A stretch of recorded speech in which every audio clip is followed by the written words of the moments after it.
Pasalamat ng tabo karon nga week, mga adlaw, mga bulan, natin mga challenges, mga trials, mga difficulties, mga ups and downs. However, naa ang Ginoo always. Siya ang nag-shield sa atong siya pud ang atong sword ug ang atong rock sa atong kinabuhi na ginagayad niya always o gina-remind niya na kita ang iyang mga anak and He is always there for us. So, mali pagduha, mamali kong manindog ang tanan para atong kantahon, enjoy ang atong kalusik song.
Praise Lord. Itong palakpakan ng Ginoo again. Mamalikog manlikod ang tanan. So, according sa verse na kay Psalms 51, 1-5, to the chief musician, a psalm of David, when Nathan the prophet came unto him, after he had gone into Bethsheba. Have mercy upon me, O God, according to the loving kindness. According unto multitude of thy tender mercies, blot out my transgressions. Wash me thoroughly from mine iniquity, and cleanse me from my sin. For I acknowledge my transgressions, and my sin is ever before me. Against thee only have I sinned, and done this evil in thy sight, that thou mightest be justified when thou speakest, and be clear when thou judgest. So according sa verse, nagaingon si David nga, ang nagapasabot, ang iyang kasing-kasing is naga-seek gihapon of repentance sa iyang mga wrongdoings.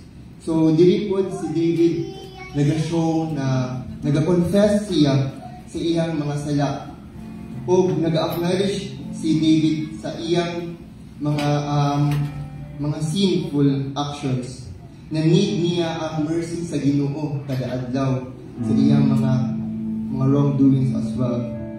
And he also expresses ang iyang deep desire and deep awareness na siya makasasala o naa siya mga wrongdoings. So mga igsoon, God loves us so much that He truly loves His children. That even though we are born to sin or we are born sinners, He gihatagan gihapunta niya o kasing-kasing nga mo desire sa iyang presence, mo desire o pangayo sa presence ni God, that nga ang kasing-kasing nato needs Him always, and we are nothing, and we are just like filthy rags. We are hopeless, we are helpless without God. So mga brothers and sisters, friends and visitors, let us have a moment of silence and let us confess and ask forgiveness to God for our wrongdoings, for our sin, and for our iniquities. We'll follow in a minute a short confession by our brother Remy.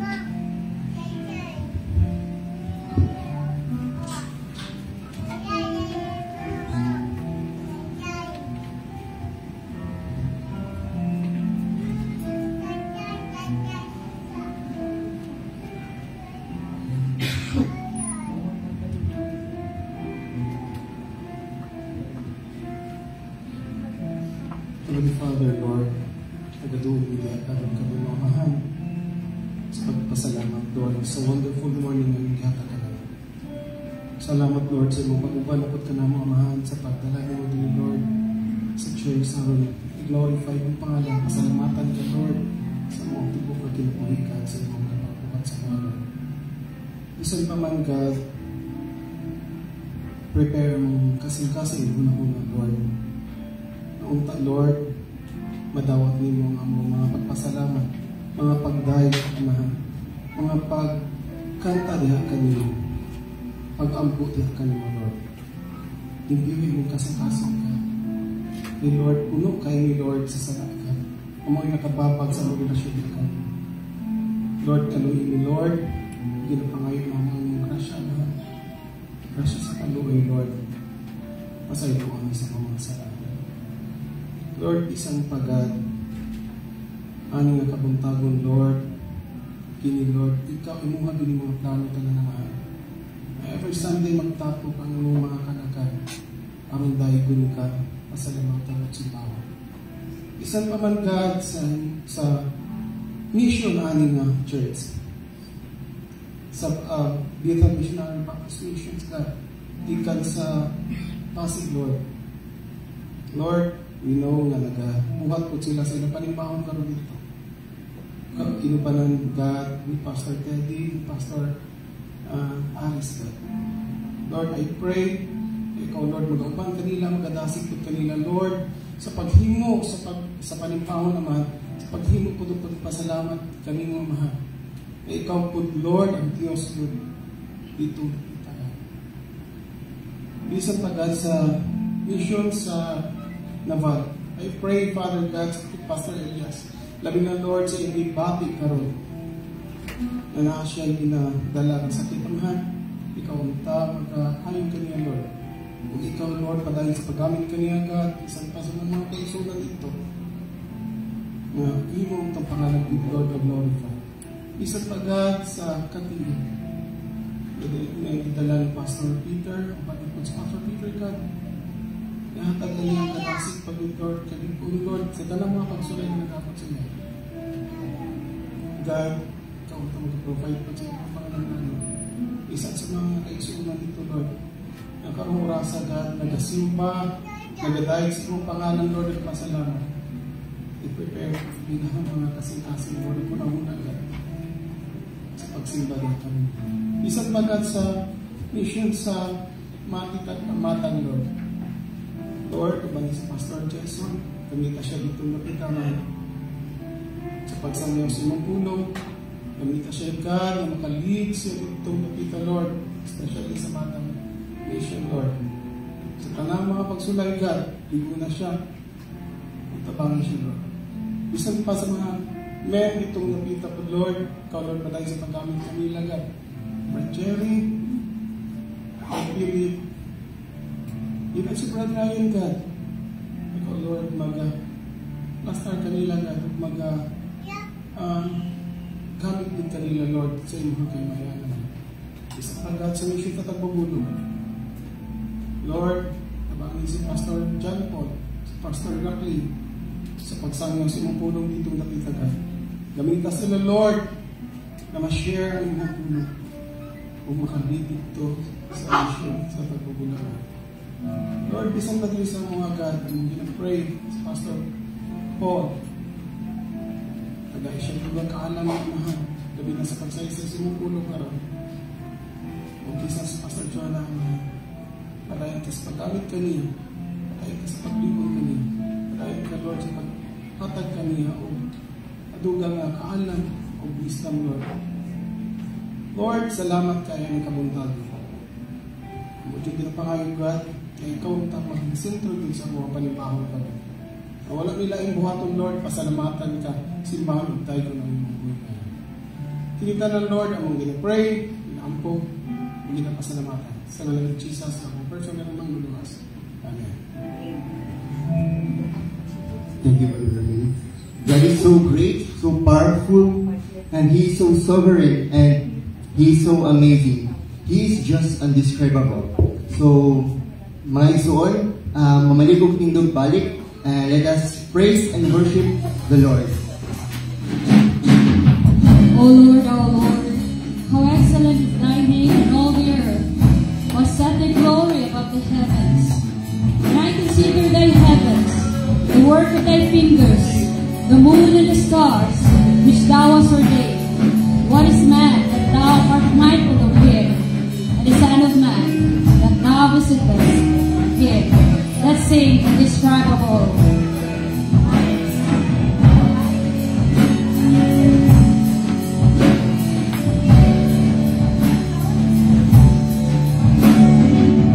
From the highest of heights to the depths of the sea,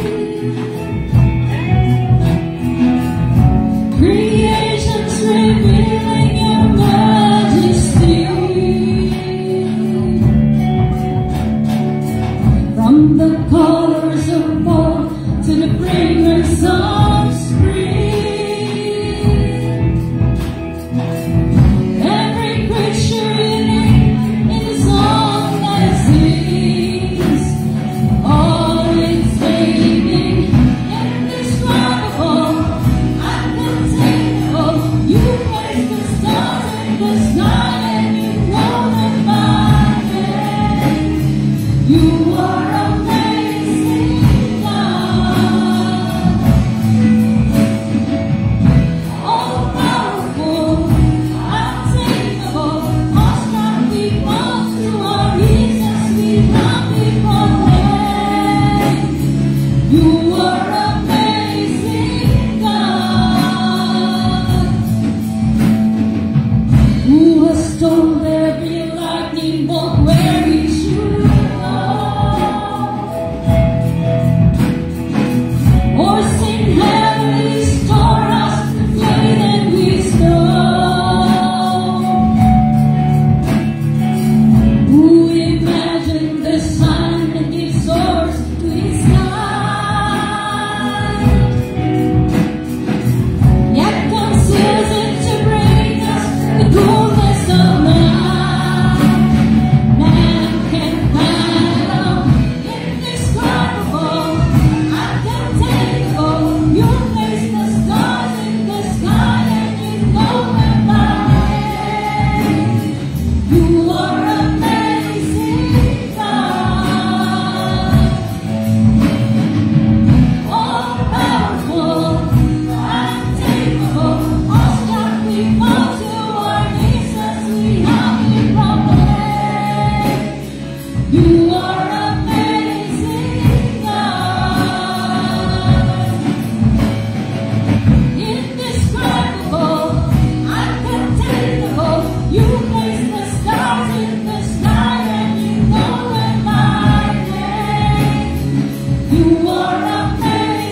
Hallelujah, hallelujah, hallelujah. Dios kanimo lamang gayud ang tanan nga himaya, ang tanan nga kadunggangan. Gikan sa imong pagmugna sa kalibutan, sa paghatag nimo kanamo og kinabuhi, sa pagsustenar niining tanan, bisan pa usab sa pagluwas sa among mga kalag. Kanimo ug kanimo lamang gayud ang tanan nga himaya, Ginoo. Way amo ani o Dios. Ang tanan nga mga butang nga anaa kanamo, gikan lamang usab kanimo. Ang mga hiyas, ang among mga abilidad, ang mga butang nga kaya namong mahimo, tanan gikan kini o Dios kanimo. Kung pinaagi usab niini, angay ka namong himayaon pagayon. Busa dalaygon ka sa walay katapusan. Takos gid ikaw ang pagandaygon ug pagasimbahan. Dili lamang tungod sa mga katingalahan butang nga imong ipanghimo, panlabaw sa tanan tungod sa imong pagkaikaw, sa imong pagkadiyos. Kami modaig o Dios tungod kay ikaw, Ginoo. Ikaw ug ikaw lamang, Ginoo. Walay bisag unsa nga butang, walay bisag kinsa nga personalidad ang makaapas o di baka makatupong kanimo. Salamat kay ikaw ang among Ginoo. Manang karon, hinaot pa nga imong dawaton ang among mga panagdaig, ang among mga panag-awit, ang among pagpasalamat, pagmaya, nga sa imong buhi nga pangalan. Sa among pagpadayon ng Diyos, niini nga panimbahon, hinaot pa nga ikaw mao'y mahimaya pagayud. Sa among pagpaminaw, pagdawat sa imong pulong, ikaw mag-abli sa among idulungog, sa among salabutan, sa among kasing-kasing, na mahimong matisok sa matag sa kanamo, ang binhi sa imong kamatuuran, ang binhi sa imong mga pulong. And Lord, I pray, bisan pa sa among mga kaubanan nga padulong pa dinhi karon, ikaw magagiya kanila, proteksyonin sila, itugot nga makaabot sila dinhi, nga aduna usab ang excitement, O Lord, sa pagpaminaw sa imong mga pulong. Kanamo tanan nga naa dinhi. Ayaw itugot nga adunay bisag unsa nga babag ang makapasamok kanamo, o makadisturbo kanamo, O Dios, sa pagdawat usab sa imong pagtulunan. Sa among mga kaubanan sa mga missions, liyo sa among distansya, ikaw magahiusa kanamo sa espiritu ug kamatuuran. Itugot, Ginoo, nga ikaw usab magagamit sa mga magwawali ni adtong mga dapit, aron nga ang imong kamatuuran, ang imong pulong, ang imong pagtulunan mao gay masangyaw usab sa ilang talawala. Dalaygon ka sa walay katapusan. Kanimo o kanimo lamang nako igasalig ining tanan sa pangalan ni Jesus nga among mangluluwas. Amen ug amen. Nga pahiluna ang matag-usa. Ug sa dili pa kita mo adto sa pagpaminaw sa pulong sa Dios, buot nga muhalad og mga pag-awit ang Bethel Choir. So mga choristers, ginahangyot nako nga musaka aron pagpaabot sa ato ang awit.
Okay, daghang salamat sa Bethel Choir, sa atong mga choristers. Salamat. Next month na po. Okay, sa makausa, mayong buntag sa atong tanan. Mayong buntag. Magapadayon kita sa tuang pagtuon sa pulong sa Dios. We're now in our series about the miracles that God has done in the Old Testament. Umanata og hisgot mahitungod sa iyahang pagmugna sa kalibutan, sa kawanangan. Niya gisunda nato og baha. Mahitungod sa baha nga iyahang gipaabot sa panahon ni Noah. And sama sa kanunay na akong ginaingon, there are reasons as to why these miracles are done. Nganong naay mga rason nganong kani nga mga milagro kay paabot sa Ginoo. Like Noah's flood or even ang creation story, it was simply to show the godness of God. And there are also miracles nga gipaabot sa Dios because He wanted to deliver His people. There are specific attributes, there are certain attributes nga ginapadayag sa Dios niini nga mga milagro. And human dito sa kang Noah, pila ka tuig ang niagi, pila ka generations ang nilabay, naanata sa ikatulong milagro nga makita nato sa Old Testament. Isa sa mga pinakakatingalahan nga butang karon, actually even sa una pa, would be the origin of language. Mao ni ang daghan kayo gilalisan, daghan kayo mga theory sa kung asa bagyod gikan ang lingwahe o ang pulong. Siguro ang pinakailadong na theory would be the proto-world language sa academe, which kato ilahang assumption nga naagyoy one language before. Pero diha na magdaog sa kung unsay rason nga nung nabuak-buak ang kaning mga lingwahe. Naay rason, naay mga theory nga ang rason daw nga nung naglailahi ang lingwahe kay tungod sa katong mga madungog nato sa palibot. Susama sa iro. Ang problema sa kana nga theory, di magtagbo tungod kay dinhi sa tua ang iro aw-aw, nya sa US arf man. So di magtagbo. Naapoy uban nga mga theory nga moingon nga gikan daw ni siya sa emosyon ug panaghago sa mga tao. Nga sa dihang mangita sila og mga hayop nga ilahang patyon para ilahang kaunon, naa sila mga tingog sa pag-umo ng diha nagsugod ang lingwahe. Ang problema limitado ra pud kaayo. And many scholars would say nga language simply developed because of evolution. Samtang nagadevelop ang mga nasod, ang mga komunidad, nagadevelop pod ang lingwahe. Isa sa mga downside sa katong mga theory is how many of the languages are already dead.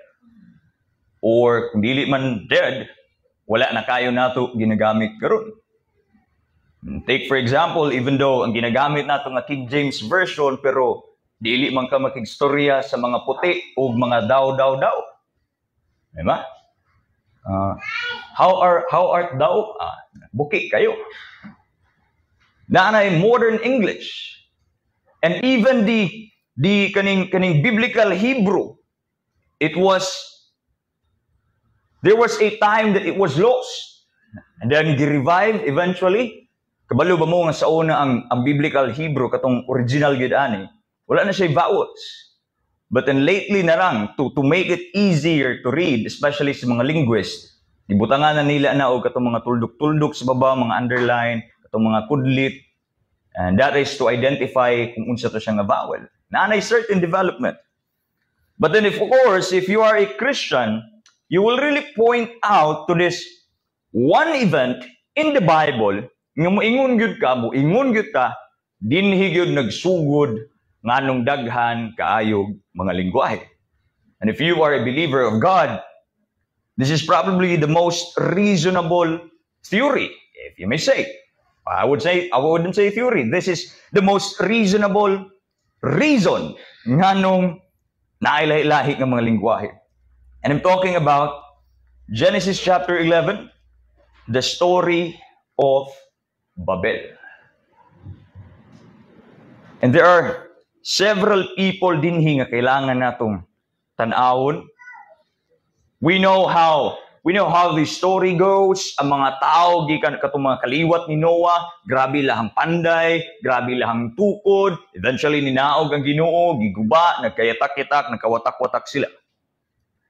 But then this story isn't just about bricks and mortars. This is not just about cement and towers. Tower of Babel is actually a story of our heart and God's will. Manang karon tanaw nato unsa bagay kahulugan sa story of Babel. Genesis chapter 11 verses 1 to 9 ginahangyo nako ang tanan sa pagpanindog as we will be reading the word of God. Genesis chapter 11 verse 1 to verse 9 ako'y basa sa 1 kamo sa 2 so on and so forth, and then verse 9 kitang tanan dungan. And the whole earth was of one language and of one speech.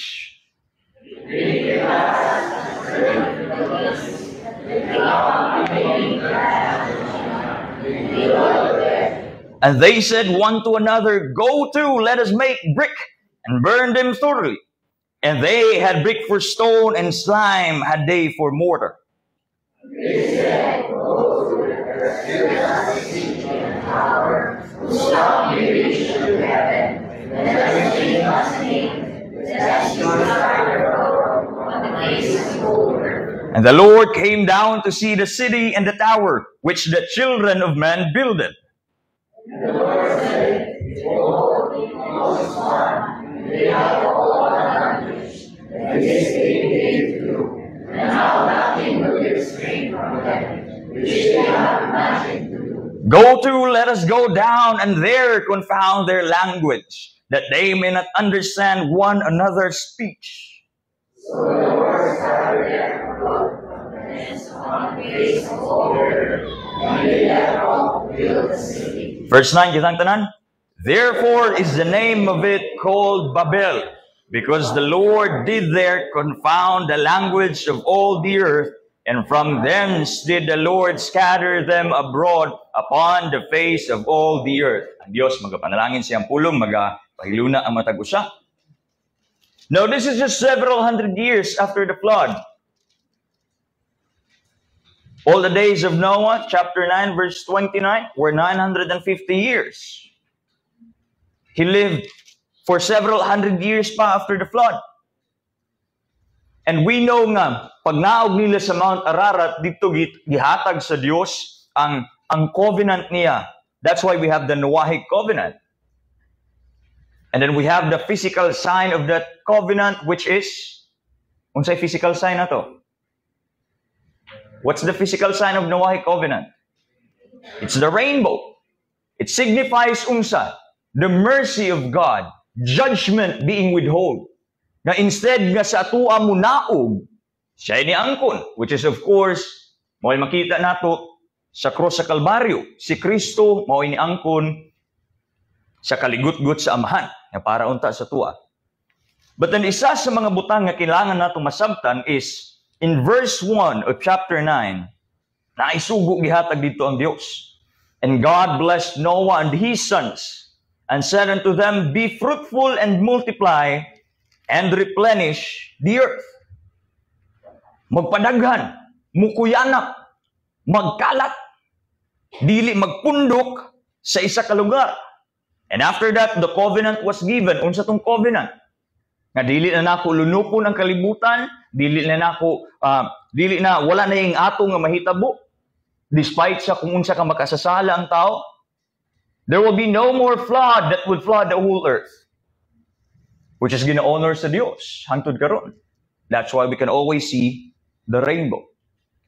And then unsay command sa verse 1, to scatter. Mukanat, mukuyanap. They had to go sa north, sa south, sa east, and sa west. But then as we see here, in Genesis 11, they did not. Wala sila isunod ato. But then before tamuambak ana, there's a very important nga portion din in Genesis chapter 10. Actually, even in chapter 9, sa second portion sa chapter 9. Sama sa ko ang ginaingon sa inyo, even ang genealogy is important as much as kapoy kayo basahon kay si Kuan ay bigat, si Kuan bigat. Ganyan kayo mga sons. But this is very important. Na ay ginapunting ani og karon tanaw nato. Here sa chapter 9, na ay nahitabo. After sa flood, unsay nahitabo? Ang gihimo ni Noah, nagtanom siya og mga ubas. And of course, out of the grapes would be alcohol. Isa sa mga sipyat ni Noah is nahubog. Pastor, abi ba na Noah was a perfect and righteous man, as per Genesis chapter 6. Well, unfortunately, bisan pa ang pinakabalaan nga tao nga imong nabalaan, mapandol yun. Same as with Noah. Pero sa iyang kahubog, sulod sa iyahang puy-anan, sulod sa iyahang tulda, si Noah na himong hubog. Tungod sa iyahang kahubog. Ug naay isa ka anak si Noah, naay tulo dito ka anak si Noah, si Shem, si Ham, ug si Japet, isa sa tulo, ni sulod sa tulda, nakita niya ang iyahang amahan nga hubo. Ug sa iyahang gihimo. Wala ni gitabunan ang iyahang amahan. Nigawas siya, si Ham ang nisulod. Pagsulod ni Ham, kita niya ang iyahang papa. Hubo. Pero unsa iyahang gihimo? Nigawas. And then unsa ingon sa passage, and then he told his two brothers. Now, if you will try to understand Jewish literature, daghang mga implications ang gipaabot ana. First, si Ham, wala niya gitahod ang iyahang amahan. Nga naman, in this patriarchal society, there's a design nga gihatag sa Dios, dili lang hangtod karon but even kani nga higayon, which is ang amahan nga maoy mahimong leader. Samot na kang Noah ug sa iyahang pamilya as a family of the covenant, Noah was the leader. Buti pa sabot, angay siyang tahuron, angay siyang respetuhon, but here comes one of his sons, si Ham, nga iyang nakita ang pagkahubo sa iyahang amahan. And then unsay nahitabo? Gawa siya ang isuon, uy, papa dito ba? Hubo. Hubog. Pagkabalo ni Shem ug ni Japet, dali-dali sila og sulod dito. Di lang basta-basta nga sulod, nagtalikod ug ilahang gitabunan ang ilahang amahan. Now the nakedness para sa mga katawhan kaniadto, it's very shameful, especially that the same event happened back in the Garden of Eden. Unsa man to? After Adam and Eve sinned, they saw that they were naked. So for them to see the nakedness of their father, it was murag ilahang gipakaulawan. Wala nila gitahod, wala nila girespeto. Pastor, dili ba sala to ni Noah? Nahubog man siya? Yes. Wala nato na ginadeny. Noah sinned. But then si Ham, his response to the sin of his father was also sinful. One thing we can see here is unsa. How do we respond to the sinful actions of our neighbor? How do we respond to the wrongdoings of our family? Can we still keep the respect? Can we still glorify God? Or makasala bagihapon ta whenever nga naatay makitaan nga sala? Noah, wala siya nahimong ingon nga safe from being called a sinner. Okay, gitawag siya nga drunkard. But it was Ham's response nga maoy ni hatag og dakong silot kanila. Tanawa ang kapait. Verse 25. Gikan sa verse 24 of chapter 9. Pagkabalo ni Noah kung unsay gihimo ni Ham, unsay iyang giingon, verse 25. And he said, "Cursed be Canaan, a servant of servants shall he be unto his brethren." And he said, "Blessed be the Lord God of Shem, and Canaan shall be servant." Uy, nganong si Canaan man ang gisilutan? Unang-una, kinsa man ni si Canaan? Canaan is one of the sons ni Ham. Pero nganong si Canaan man ang gisilutan? Nganong dili man sa Ham? If you will read Jewish literature, daghan kayo rason. First reason nila, it could be nga katong sexual act nga nahitabo dito, because that was considered a sexual act, is one of the very first record of incest. Kung asa ang si Ham, possibly nga nakigdulog sa asawa ni Noah, which was there as well dito sa tolda.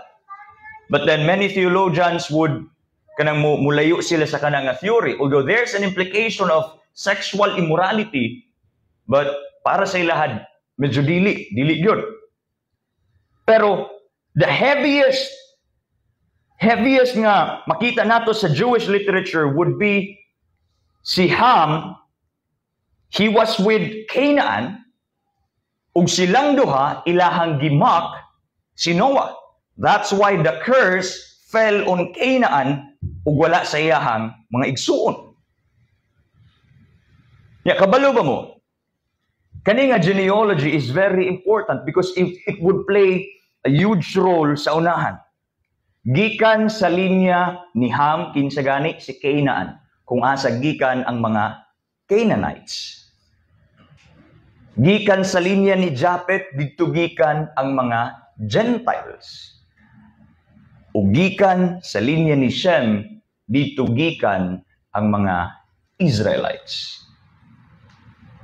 And it was as if Canaan became the embodiment of God's curse sa ilahang kinabuhi. Siya'y nahimong personification sa kung unsa tong tunglo nga gihatag sa Dios kanila. Ug nasayra nato that Canaanites versus the Israelites, kanunay gyud na ang mga Canaanites na sila mga Dios-Dios. In fact, ang ilahang mga Dios-Dios would be involving sa unsa katong mga sexual immorality, sa paghalad og ilahang mga anak, si Marduk. And that is tied, that is closely related lang gihapon sa kung unsay gihimo ni Ham.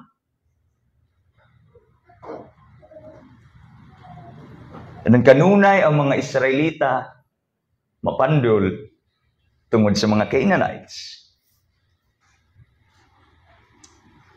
Pero tanawon ninyo sa unahan,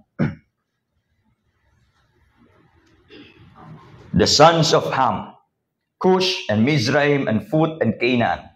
Tapos pag-abot dito sa verse 8, and Cush, kinsa ni si Cush? Anak ni Ham. Ug si Cush begot Nimrod. He began to be a mighty one in the earth. Mighty one. Now, kaning phrase din nga mighty one, it's not good. It's not good. It means si Nimrod was a tyrant. He was always conquering his own brethren, his cousins. He was killing everyone nga dili muuyon sa iyaha. That's why he was called mighty one. And he was always defying God.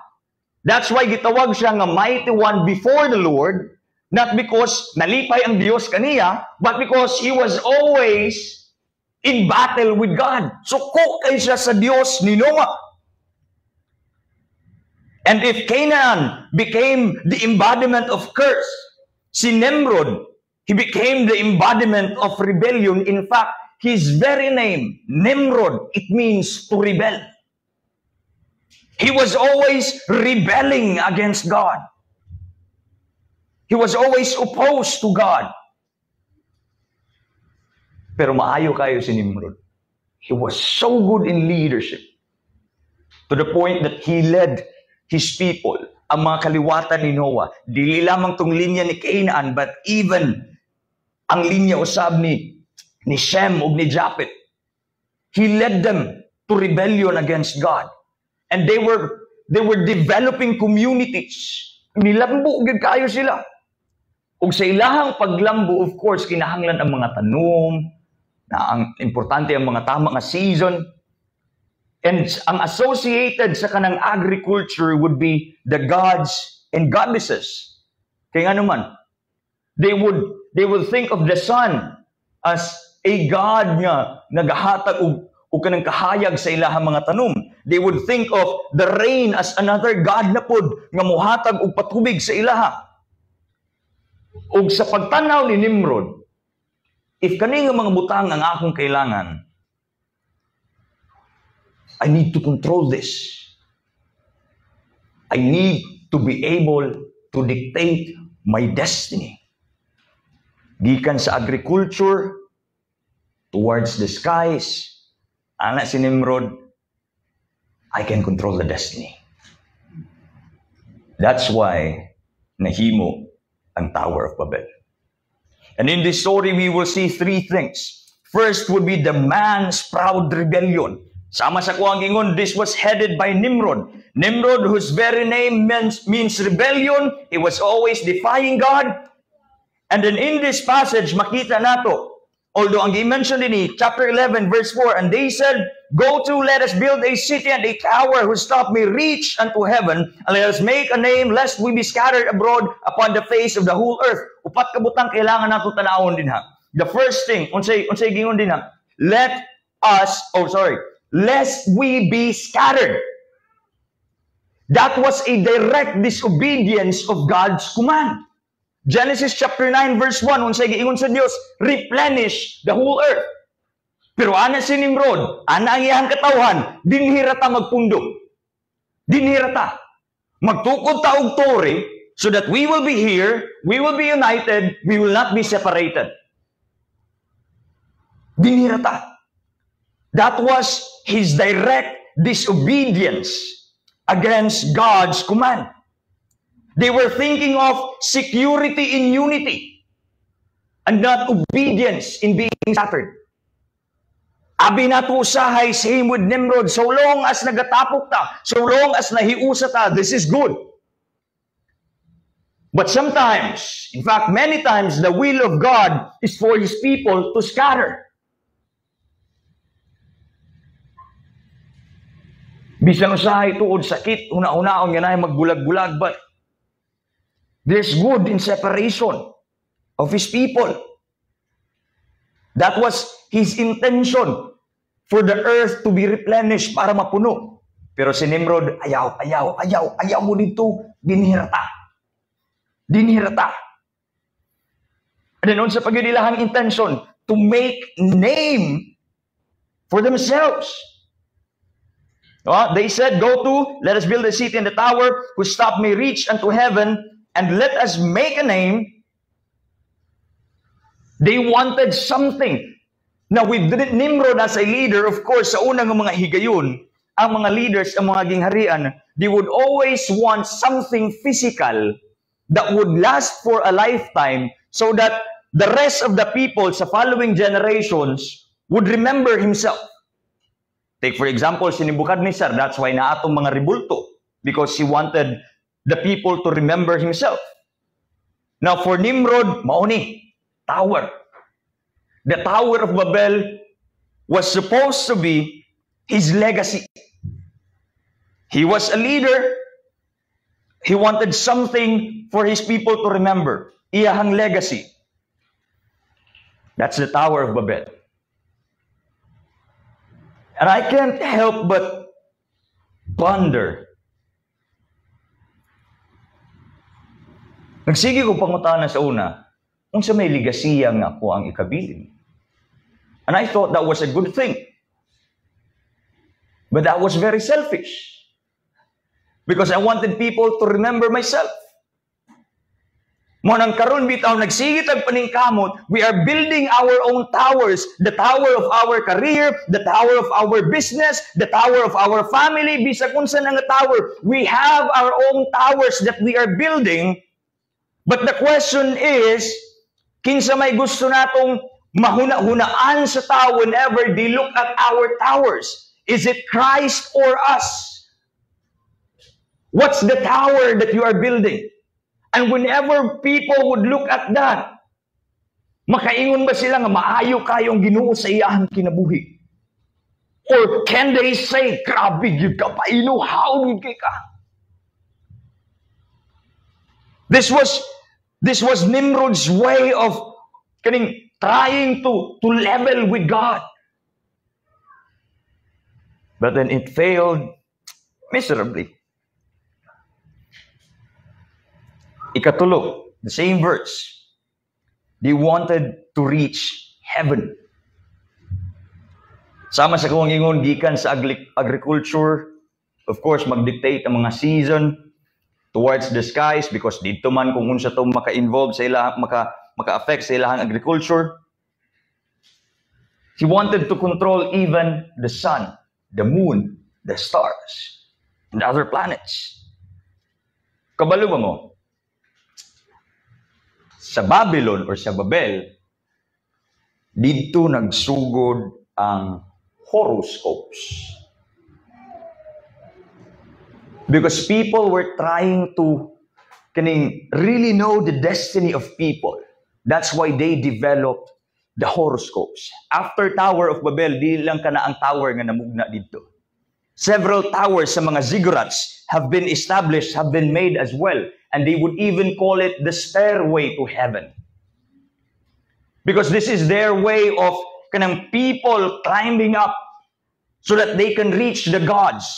And then to the point that kaning dapit, kaning Babel, kaning Babylon, it was even called, it even meant at one time the gates of gods. Tungod kay dinhi ang tao musaka padulong sa mga Dios-Dios ug ang mga Dios-Dios mukanaog sa tao pinaagi niini nga mga hagdanan. And these people, they thought they could reach God. Pero unsa ingon si Ginoo, let us come down. Even our greatest accomplishment is so small that God had to come down. Unsa man taong to? They wanted to reach heavens. Kung nagpaabot pang Ginoo, sige siguro yung dugay pa na. Kay wag yun. Wag yun. Kabalo ba mo? There's also another reason why Nimrod wanted to reach heaven. According kang Josephus, he's a Jewish historian. Isa sa mga Jewish literature. Si Nimrod was so angry with God because of the flood. Hana siya, God killed our forefathers. Ang among mga kaninunuan, gipatay sa Diyos. Tungod sa baha. Malang kita, mga apo ni Noah, mga apo sa katong mga tao gipamatay sa Diyos, muhimo taning tori, sa kaon na to ang Ginoo kay ato sang pildihon. And then, Nimrod was always saying, dali, tapok ta din, kaya na to ang Diyos, malipay ta nga wala ang Diyos. Kusgan ta bisag wala ang Diyos, ug atong sa kaon ng Ginoo. That's why we will build this tower and we will defeat God to avenge our forefathers. But then he failed. He wanted to fight God.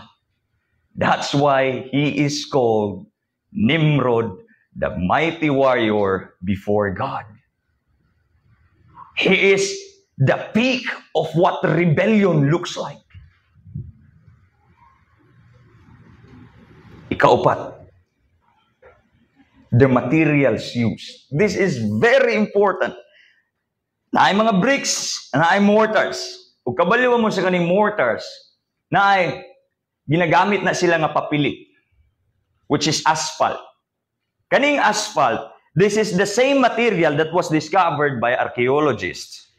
And they have come to an understanding nga naagi maayo nga butang or kaning very important function ng asphalt. And in fact, the same asphalt na gigamit din was also the same asphalt nga gigamit sa mama ni Moses katong iyaha siya gipaanod sa sapa. Iyaha sa itong gitabunan og asphalt kay para walay tubig nga musunok o musulod. So ang asphalt nga or kaning slime ang word nga gigamit din that's asphalt. Ang asphalt nga gigamit din it was actually waterproof. Ngano kailangan nila waterproof nga material if what they wanted was to reach the heavens? There's a reason. Balik na sa chapter 9, kung gihatag sa Ginoo, the covenant that He will not flood the whole earth again. But with Nimrod, di kumutuwa na! Mag-andan ta kay mo abot ng higayon nga bahaon na punta sa Dios. That's why we will build this tower as high as the heavens. We will use asphalt kay para waterproof. Kay para in kaso nga lunupon usab, di ta masudlan og tubig. Kay para og lunupon usab, okay ra, safe ra ta. Nimrod and the people, they did not believe the covenant that God has given to them despite the rainbow continuously showing every after the rain. That was Nimrod's unbelief. That was Nimrod's rebellion. That was Nimrod's disobedience. He wanted to build something bigger. He wanted to build something taller. He wanted to build something that can withstand the flood. Mao ni ang pinakauna nga flood control project, palpak pa yun.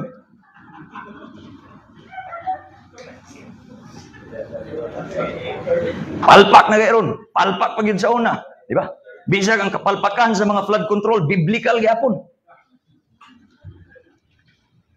It's showing their greed, their disobedience, their depravity.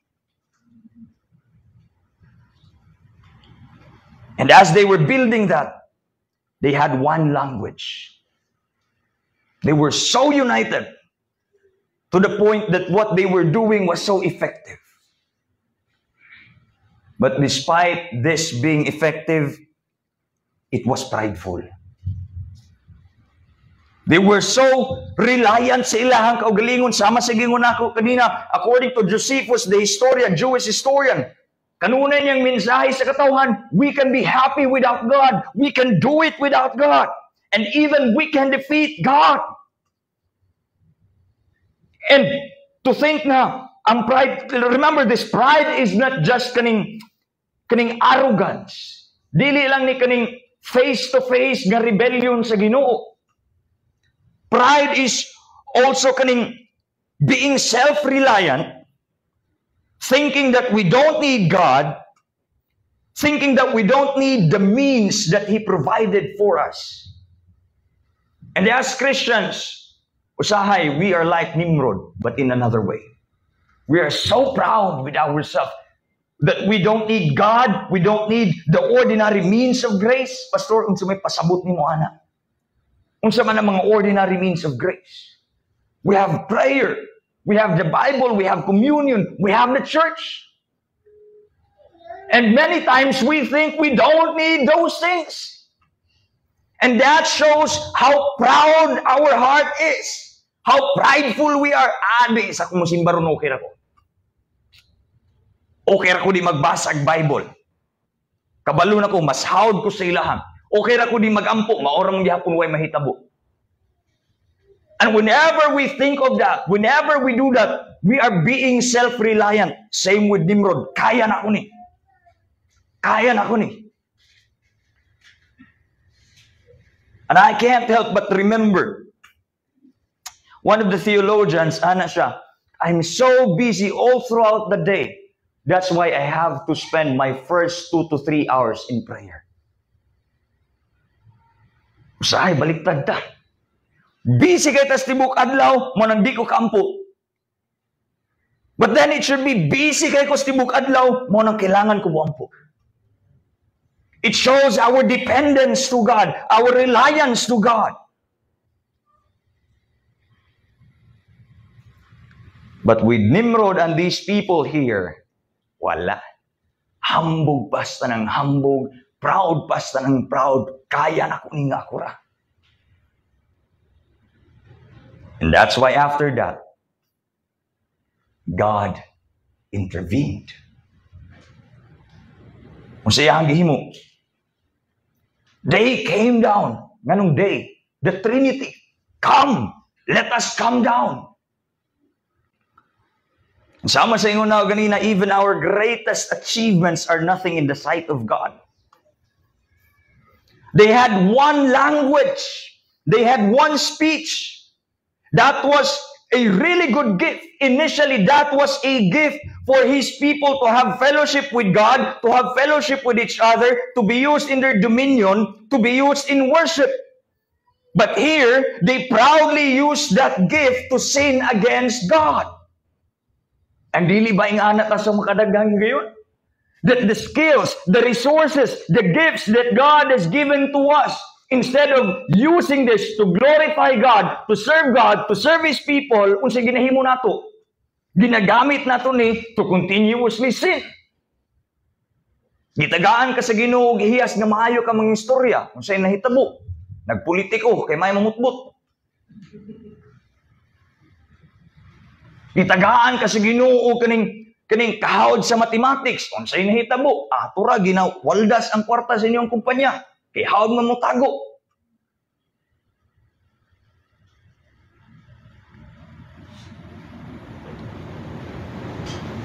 Ingana ka pait, ingana ka deprave ang atong kasing-kasing. That the very gifts that God has given for us, we're using it to commit disobedience against God. Una-una daw sa imo personally. What are the gifts? What are the resources? What are the skills nga gihatag sa Ginoo sa imuha? And ask yourself, are you using it to worship God? Or are you using it to sin against God? Are you using it para kanang mulambo imuhang relasyon sa Dios?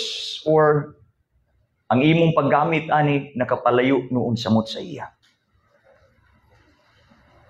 Ask yourselves. And that's why unsay nahitabo, when God intervened, didto na ang milagro. He confused the people. And the Hebrew word for that is Bavel, which means confusion. From them being united, having one speech, having one language, they were so efficient, they were so good, they were so effective, God confused them. Karawon tani, libugon tani. Pastor, ano saan ipasabot ni mo, nahanlok ang Ginoo sa ilahan? No. It wasn't because God was afraid nga makarival na ang tao sa iya. It's simply because ang sala nga dili ma-check, it spreads rapidly. If sin is left unchecked, magkatay-katay na siya.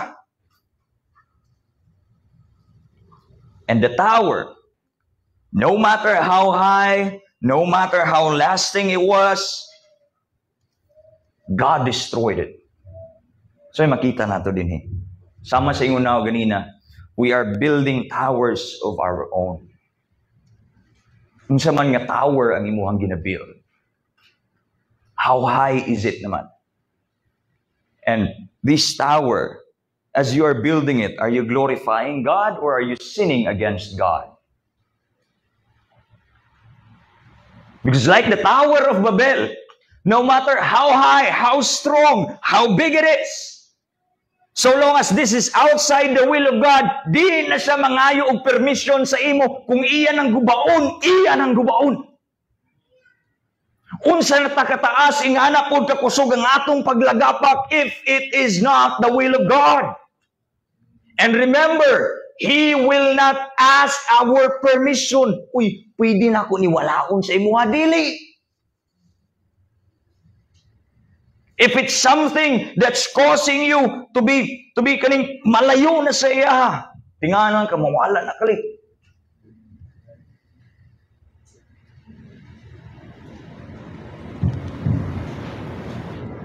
God will really destroy it even without your permission. Nga naman, for us to see that we need God. Amen. We need God. We need our work. We need our job. We need kaning mga necessities sa kinabuhi. But we need to remember na kining tanan, this is just an umbrella ng naas pinakatuktok ang Diyos. He is the source, and all of these things are just resources. Mo na nakasipyat sa tuwa kanunay because our eyes are fixed on the resources that God has given to us. Kalimot tagtanaw sa tubod.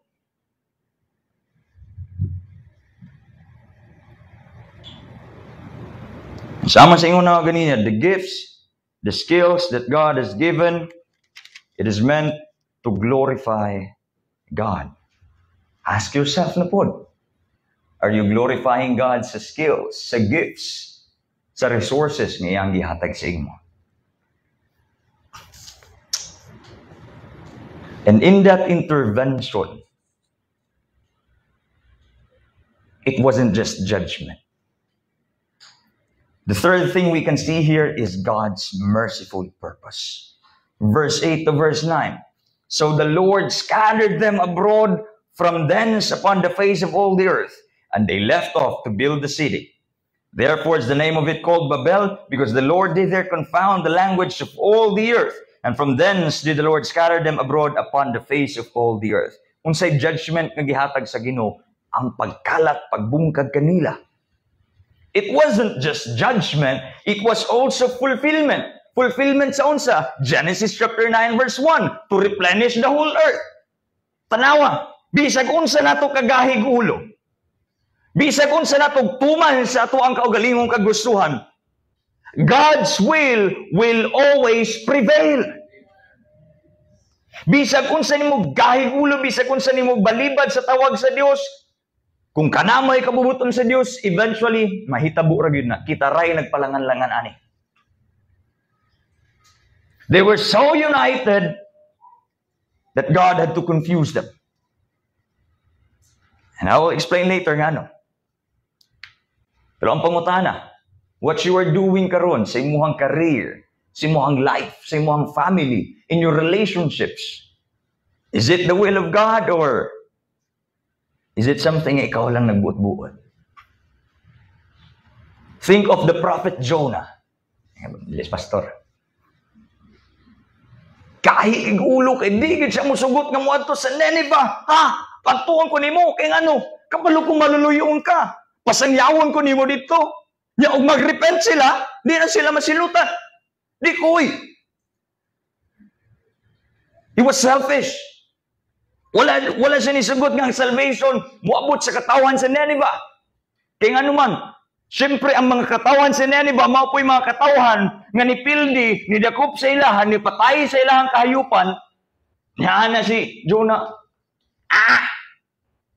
Si Lute! Ayaw kaluyi!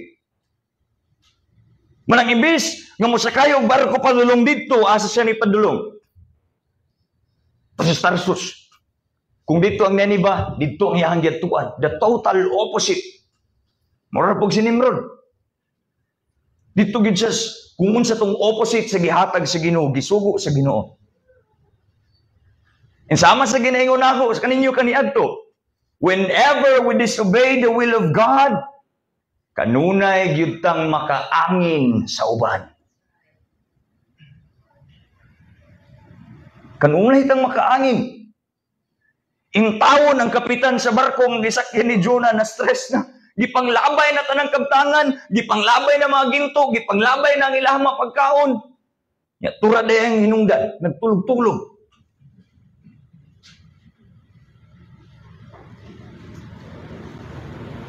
Like Jonah, like Babel, that is also us.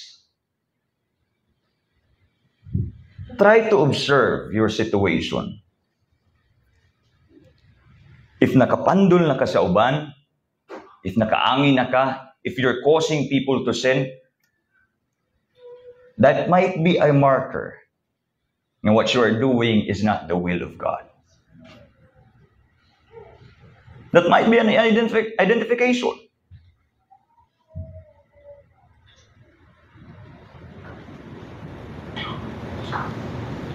Pero nga nung gilibog man sila sa Ginoo, why did God give them so many language?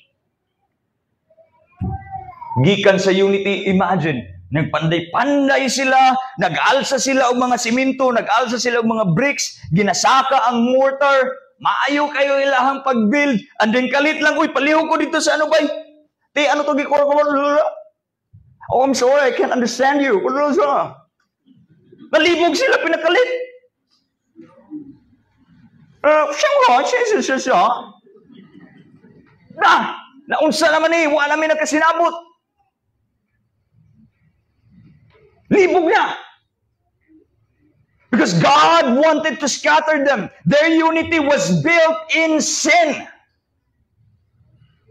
Wala nagpasabot nga nagkasinabot ang katauhan, maayo na. Because many times, ang tao magkasinabot sa ilahang binuang.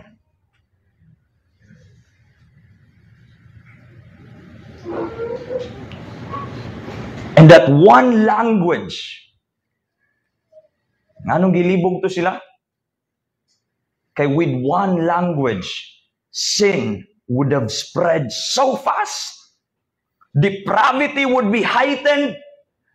And with sin and depravity spreading so fast, eventually they would start killing themselves. They would start sacrificing their babies. That's why God confused them with many language kay para unsa? To protect them, to preserve them, to at least prolong kung unsa man tong ilahang pagkamakasasala. That was God being merciful sa ilaha. So that people will not do the maximal percentage sa kung unsa tong ilahang pagkamakasasala. That was God trying to withhold kung unsa tong kayang himuon sa mangilan natong akasing-kasing. So the different language that we have is a blessing kay para kitang tanan dili masusama ani nga magkahiusa sa pagpakasala. Sometimes confusion is a way that God has given for us to be preserved. Kaya nga naman, ug magkasinabot na ta, nagkahiusa na itong huna-huna, sige, larga, mauna ni. But that was the opposite din sa Babel. That's why God scattered them for them to be preserved. But the story of Babel, this is simply a stage of something that is to come. So Genesis chapter 9, there you will see the genealogy of Japheth and Ham. But then after that, chapter 11, verse 11, after the story of Babel, there we see the genealogy of Shem. Nga naman. Despite the wickedness of people, God has restored the righteous lineage. Remember Genesis 3:15, the promise of the Messiah? Dito na gipaagi kang Shem. That's why later on, isa sa mga kaapu-apuhan ni Shem would be Terah. And Terah begot Abram. There we see Isaac, Jacob, several years after, several generations after. We see Jesse. But before we see Jesse, unsay nahitabo kang Abram, the total opposite sa kung unsay nahitabo sa Babel. Sa Babel, unsay ilang giingon, let us make a name for ourselves. Pero pag abot kang Abram, unsay giingon sa Dios, I will make your name great. Ang katauhan ni Nimrod, the leadership of Nimrod, he wanted to build a city. This is man's city. But then, God restored that one. God corrected that one. Pag abot dito kang Abraham, He builded God's city. He builded His own city. That's why dito na nagsugod ang katauhan sa mga Israelita. Sa mga Hebrehanon. Ug unsa ingon sa Dios, I will make your name great. I will. We see Isaac, we see Jacob, several generations after, we see Jesse, and then Jesse begot David. And then 14 generations after, we see Christ. Imagine, gikan kang Noah. Ngadto kang Shem, naog kang Kristo. And after ascension, human nga ni saka si Kristo balik sa langit. Like the people in Babel, the disciples were so confused. Wala na si Kristo. Nagsige pa sila. Asa naman to? Wala naman. Kita pa niyo ba? Then naisa nga ningon, si Kristo ni kayab na, lakaw na mo. Lakaw na mo. And then they were instructed to wait dito sa upper room until such time na ang Espiritu sa Diyos ipakunsad kanila. And then the Pentecost happened. In Babel, we see one language. God made it many, nga naman, to punish the human action, the action of sinning, the action of disobedience, the rebellion, the pride. But there in Pentecost, they were speaking multiple languages. Na mga Grego, na mga Romano, na mga Syro-Phoenician. Ang nakapait, they were only speaking Koine Greek. And then there were several people dito sa gawas. Dito sa Babel, they had one language. God made it many to punish the human action. Dito sa Pentecost, they had one language. Surrounding with people speaking different languages gihapon. But God allowed them to speak each of their languages. God enabled the disciples nga makasturya og lahi-lahi nga pinulungan. Not to punish them, but to make the people surrounding them understand the action of God, which was seen in the cross. Samtang nagstorya og lahi-lahi nga pinulungan ng mga tao ni anang uban sa gawas, mga hubog man siguro na sila. At indog Pedro, mga igsuon kaning inyong nakita, dili na sila mga hubog kay utong tutok pa man. Ginasangyaw lamang nila ang kamaayo sa Dios. Mao ni ang iyahang gihimo na si Kristo Jesus nga mao'y namatay gilubong na banhaw para sa atong kasalanan. And after that, what happened? They were saved. 3,000 people were added to the church. Unsay gigamit sa Ginoo? Multiple language. The same way that God has used dito sa Babel to confuse, to punish the people, He used it in the Pentecost para ma-preach ang gospel. And those 3,000 people nga na-add sa church that same moment, they became one of the very first Christians. There we see the early church. And then they were so united kang Kristo. They were so united in the gospel. They shared everything. They displayed their unity in Christ sa unsa by sharing their worship. That's why matag-adlaw nagatapok